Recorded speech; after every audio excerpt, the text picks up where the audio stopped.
Boxing is meant to be a duel of men, not a war of weapons, and that is why every banned accessory tells a dark story of cheating and danger. Loaded gloves and plaster wraps. In the history of boxing, few forms of cheating have provoked as much disgust and anger as loaded gloves. The idea is simple, yet monstrous, turning a sporting tool into a weapon of illegal destruction. At first glance, a boxing glove seems harmless because it is designed to protect both the fighter's hands and the opponent's face. But some boxers and unscrupulous trainers sought to corrupt this balance by inserting inside the wraps forbidden materials, like plaster of Paris hardening substances, or even hidden weights. Once the fists were wrapped and the gloves laced up, the result was no longer a sporting tool, but a disguised club. A notorious case was that of Luis Resto in 1983. That night, he fought Billy Collins Jr. under the lights of Madison Square Garden.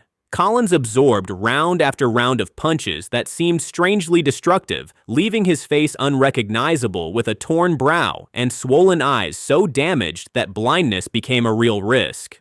At the end of the fight, Collins's trainer had the instinct to feel Resto's gloves and discovered with horror that the padding had been removed and the wraps contained hardened material.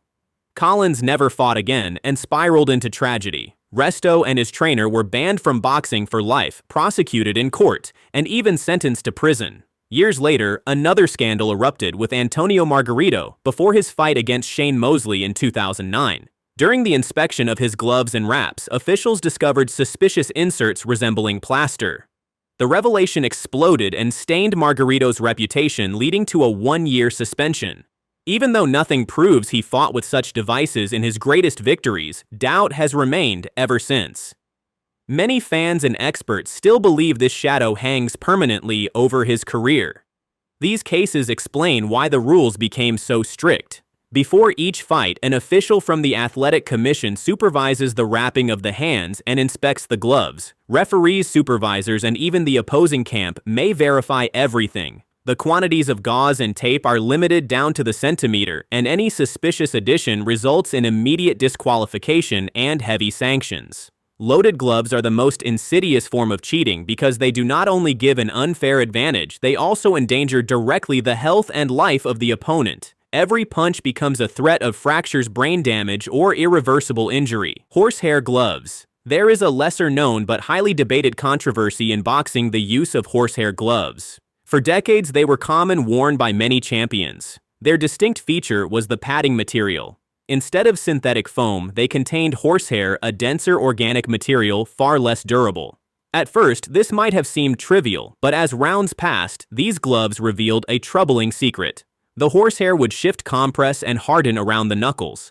The glove quickly lost its ability to absorb impact, turning every strike into a sharper, more cutting blow. Where foam maintains some cushion, horsehair collapses and lets the bones strike almost bare. The result was more cuts, more trauma, and more serious injuries for the opponent.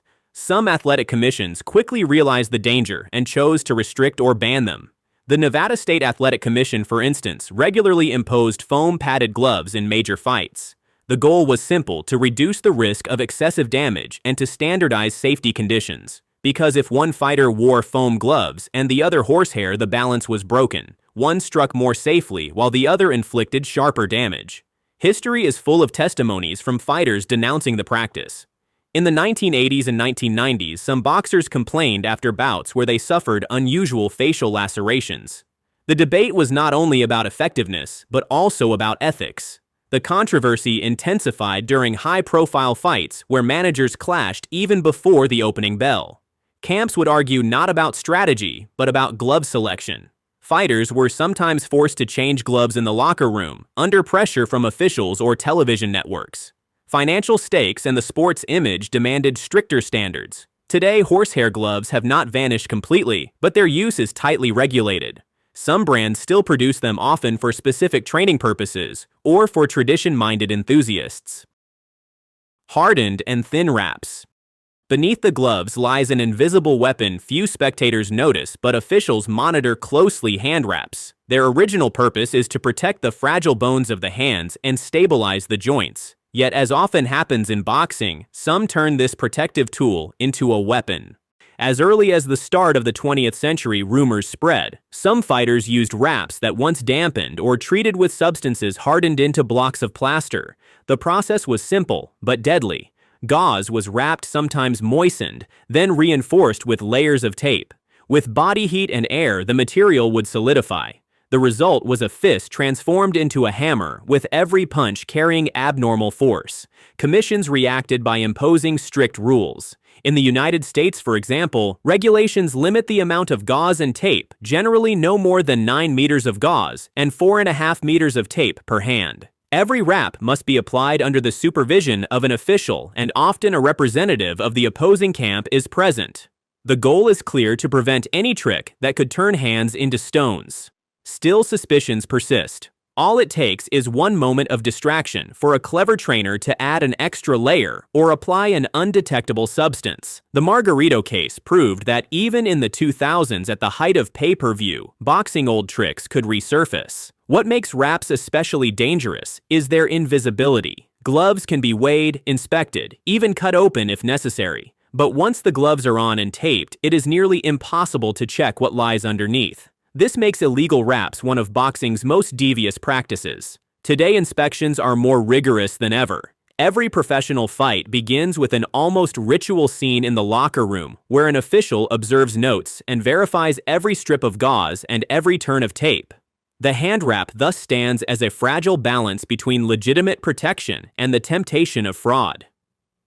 Metal cups. In a sport where low blows can end a career, the protective cup is essential.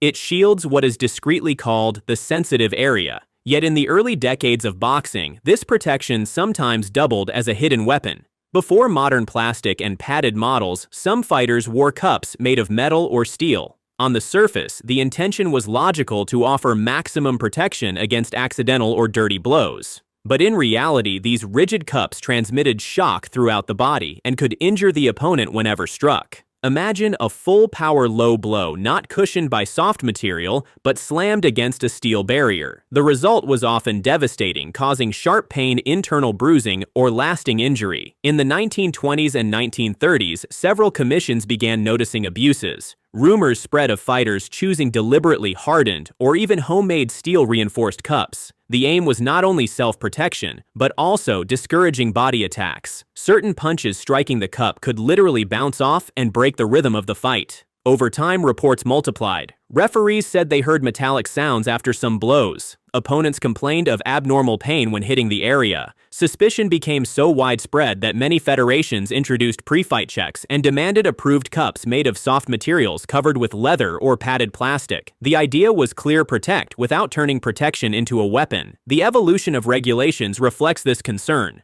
The metal cup now belongs to the Museum of Boxing's mistakes. Yet its history serves as a warning: if fighters are left to choose protections unchecked, they will always be tempted to pick what favors themselves at the cost of fairness. Beards and excessive facial hair. Today, seeing a bearded boxer in the ring is nothing unusual, yet for decades the beard was viewed as a genuine problem in the noble art, to the point that it was banned by several commissions. This rule, which might seem anecdotal or even ridiculous, rested on a very specific logic to preserve the integrity of fights and reduce risks. The first concern was safety. Referees and doctors claimed that a beard could soften some punches, particularly those to the chin. Even if it could not offer protection comparable to a headgear, the idea that a few centimeters of hair might reduce the impact of a straight punch worried the commissions. Some officials believed it distorted fairness between fighters, especially if one carried a thick beard, while the other entered with a clean-shaven face. The second argument was about visibility. A full beard could hide a cut, conceal an open wound, or cover bleeding. In boxing, however, the referee and the doctor must constantly monitor the physical condition of the athletes to decide whether a fight can continue. An undetected cut worsened by incoming punches could become dangerous enough to put a boxer's life at risk. That is why in the 1970s, 1980s, and even 1990s, several commissions required boxers to appear shaved. Some referees before the fight even checked the length of the beard and forced fighters into makeshift shaving rooms set up in the arena. Archives are filled with examples of boxers angered by this rule. Some, for religious or cultural reasons, refused to shave completely. Others felt their appearance was part of their identity in the ring and saw this ban as an infringement on their freedom. Yet faced with the authority of the commissions, few had a choice. Either they shaved or the fight was cancelled. Over time, this ban loosened. Medical progress, better monitoring of cuts, and a change in perception led most commissions to allow beards as long as they remained reasonable. Still, some jurisdictions even today impose strict rules ensuring that a beard does not exceed a certain length to avoid abuses. It is worth noting that this debate goes beyond boxing. In other combat sports like MMA, discussions over beards have also been heated. Jewelry in the ring. Among the firmest bans is the prohibition of jewelry in the ring. Chains, rings, earrings, or watches, nothing escapes the scrutiny of referees and officials. These objects, seemingly harmless, actually pose a direct threat to the safety of fighters. Jewelry is banned not only to protect the one wearing it, but also to prevent injuries to the opponent. A ring or a chain could turn into an involuntary weapon and add another dangerous dimension to a sport already brutal by nature. Referees therefore ensure that each fighter steps into the ring stripped of all accessories. This rule has given rise to several memorable scenes. Some fighters were asked to remove earrings or pendants at the last minute, sometimes right at ringside under the eyes of cameras. Others, proud of their image and style, attempted to defy the rule by entering with chains or watches, but were immediately ordered by officials to remove them. What may appear as a trivial fashion detail is in reality a crucial point of regulation. The slightest tolerance toward these objects of value could lead to irreversible consequences.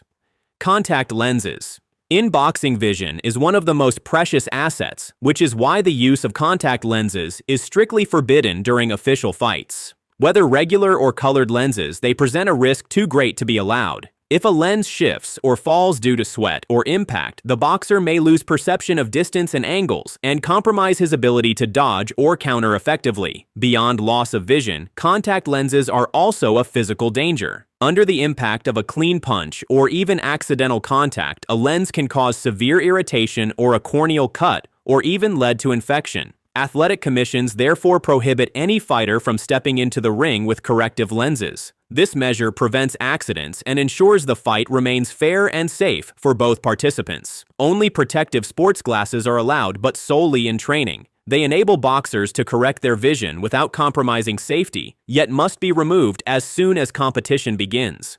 This clear distinction between training and official bouts highlights how vital safety is in modern boxing regulations. Referees and officials systematically check every fighter before the fight and make sure that no visual accessory can threaten health or integrity. Incidents linked to contact lenses are rare, but documented cases exist. Some amateur fighters tried to hide their lenses to gain visual correction, and these attempts often ended in interrupted fights, sanctions, or canceled matches. In short, the ban on contact lenses in the ring is not arbitrary, but a necessity grounded in safety and fairness. A boxer's vision must remain stable and reliable, and anything that could compromise it is strictly prohibited. Certain mouth guards. The mouth guard occupies a central place in boxing, and its role goes far beyond protecting the teeth. It cushions impacts, reduces the risk of facial fractures, and limits concussions by absorbing blows to the head. Yet not all mouth guards are equal, and some types are strictly banned in the ring. Thin decorative or novelty mouthguards that do not properly cover the teeth or that are not rigid enough are forbidden by athletic commissions. These models, sometimes used by amateurs or in unsanctioned fights, may look aesthetic but fail to provide adequate protection.